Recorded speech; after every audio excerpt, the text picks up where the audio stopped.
అభిప్రాయాలన్నీ తీసుకునేలా చేస్తారు. ఎందుకంటే కోర్టులకు వెళ్ళినప్పుడు ఇది సుదీర్ఘమైనటువంటి జరిగింది కానీ అన్ని అమలు చేయాలని ఏం లేదు కమిటీ రిక్వెస్ట్ ని అంతా ఇవన్నీ ప్రపోజల్స్ వచ్చిన తర్వాత మేము తిరస్కరించాం వీటిని ఆమోదించాం వీటిని అని చెప్పడం అదే డెమోక్రసీ. కాబట్టి కర్ర విరగకుండా పాము జావకుండా ముందు బిల్లు పెట్టేసి కొన్ని రోజుల పాటు దానికి లేజర్ ఇస్తారు. ఇప్పుడు మహిళా బిల్లు ఆమోదం పొందిపోయింది కానీ ఆమోదం పొందినటువంటి బిల్లు మొన్న అమలు కాలేదు కదా, దానికి ఎట్లాగా నియోజకవర్గ పునర్విభజనతో పెట్టారు. అట్లాగే దీనికి కూడా నియోజకవర్గాల పునర్విభజనతో పాటు దీన్ని అమలు చేస్తామని చెప్పచ్చు. బేసిక్ గా ఈ సిస్టమ్ ని ఏది ఈ బిల్లు కూడా నియోజకవర్గాల పునర్విభజన మహిళా రిజర్వేషన్లు పూర్తయ్యాక వాటితో పాటే ఇది కూడా అమల్లోకి అని చెప్పి కట్ ఆఫ్ డేట్ పెట్టుకోవచ్చు.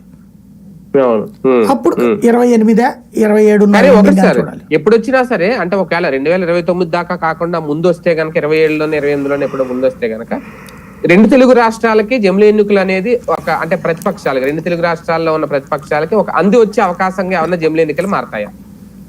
అలా చెప్పలేమండి. ఇద్దరికి కూడా కొన్ని సమస్యలు ఉంటాయి. అయితే తెలంగాణలో బీఆర్ఎస్కి ఒక పిచ్చింగ్ ఉంటుంది.